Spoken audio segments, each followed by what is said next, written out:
So dito tayo sa umpisa na pumasok tayo doon kanina. Doon. So dito tayo. So meron tayong tinetrain din dito na hibiscus. Hibiscus Taiwan. Yung hibiscus na to is nanggaling sa cuttings, pinatubo ko, then nilagay ko sa bato. Actually, meron siyang bato. Yan. May video din akong ginawa dito sa pagpapakapit ko ng hibiscus Taiwan sa bato. So kung gusto niyo makita yung video, ilalagay ko lang ulit yung link sa description, no, para mas madali niyo mahanap yung video na ginawa ko. Actually, ito is maingay yung manok.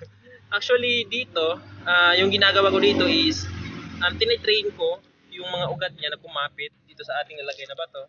Yan. Kasabay yung pag-train ng ating trunk. Makita niyo, meron tayong twisted trunk. Yan. Meron tayong twisted trunk. Hinahayaan ko muna yung dulo. Yan guys, yung dulo. Pupunta yun sa taas. Hinahayaan ko muna yung dulo na humaba. Para mas mapalaki natin yung kanyang trunk. Pag nakuha natin yung tamang laki, pwede na tayo magputol, no? Para mag-train ng mga bagong sanga na gagawin sa kanya, no? So yan. So meron ba tayo dito mga tugas? Tayong tugas dito. Yung tugas na to is nanggaling din ng Mati kay Sir Leo, yung president ng Bonsai Club ng Mati City. Binigay niya, nag-swap kami ng bonsai material, no? Ito yung binigay niya sa akin. Makikita niya, maganda yung puno niya. Merong magandang deadwood.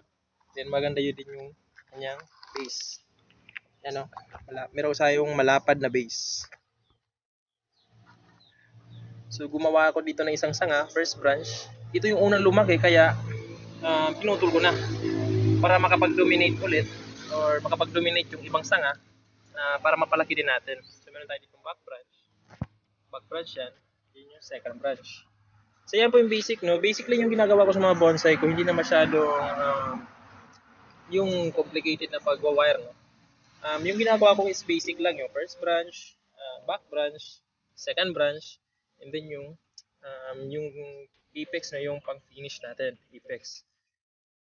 So yan po, no? Ganyan lang po ako mag-wire ng bonsai. Hindi na masyadong complicated kasi hindi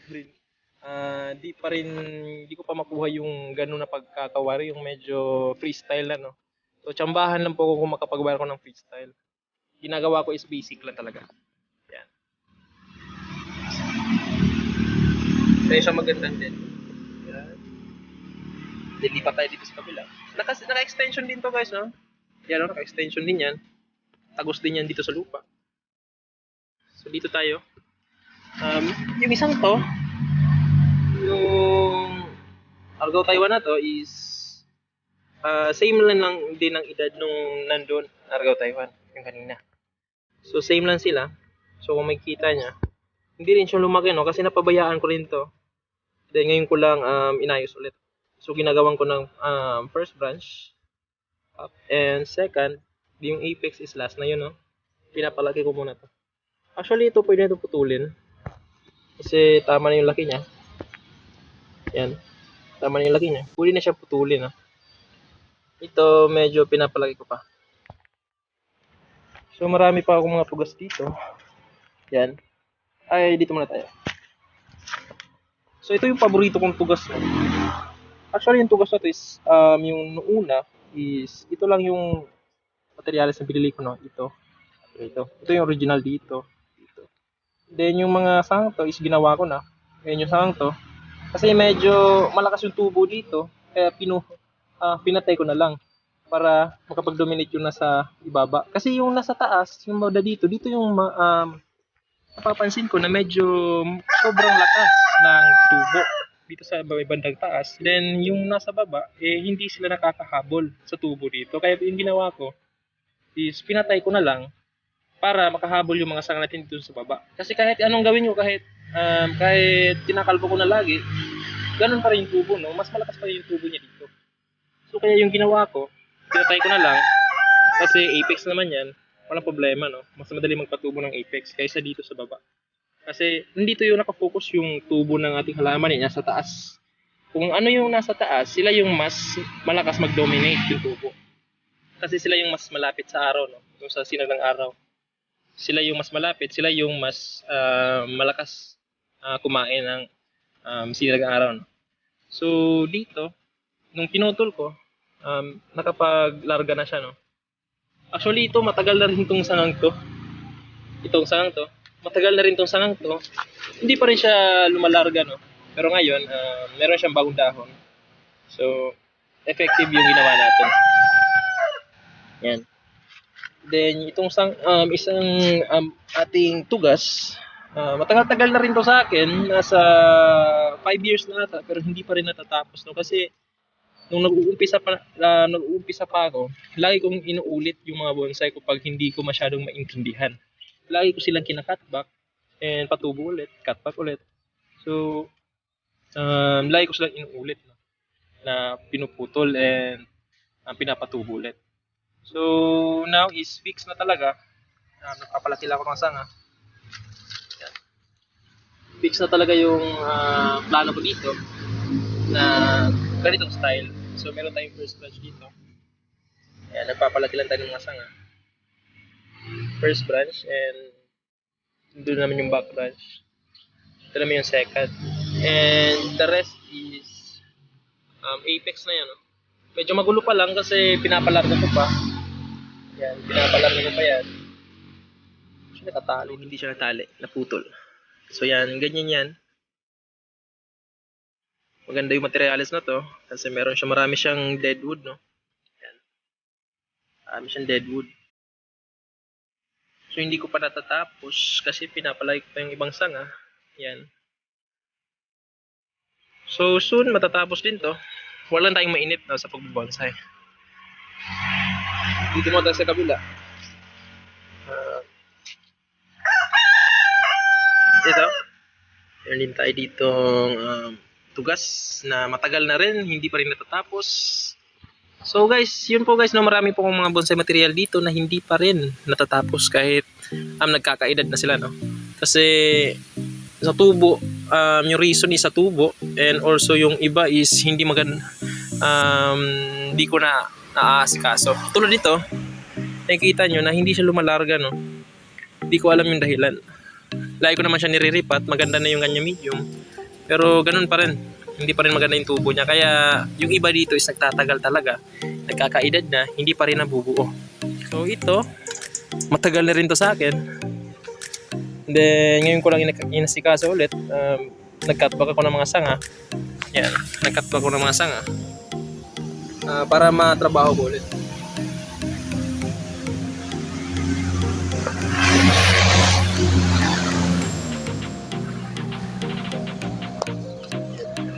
May kalagyan. And yung bili ko dito is nasa 1,500. 1,500 kasama na yung shipping, no. Ang galing to sa Cotabato, isang seller sa Cotabato, no. Binili ko sa Cotabato. Yan. Meron siya magandang mga deadwood, bukol-bukol na mga deadwood. So yung style niya is semi-cascade. Yan. Yung rules ng cascade, pag yung isang sanga ng bonsai nyo is lumagpas na sa labi ng ating paso, that is called semi-cascade.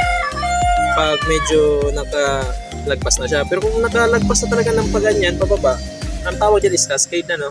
Then yung medyo hulog na talaga, nahulog na, then nandito na sa baba yung ulo, dito yung puno, then pababa na talaga siya, nandito yung ulo. Yung tawag dyan is full cascade. So yan yung kaibahan ng semi-cascade, cascade, and full cascade. So yan. Meron din tayo dito isang tugas pa na hindi pa natatapos pa rin. Pero malapit na din ito matapos. Nanggaling to sa Marvel. Meron nakipag-swap sa akin ng bonsai material. Then ito yung dinala niya. Materialis pa lang to, hindi rin to nakatanim nung dinala niya dito. So nasa 2 years na to. Yan. Medyo matagal-tagal na rin yung materials na to. Yan. Slanting yung style niya. Kasi nakaslant yung puno.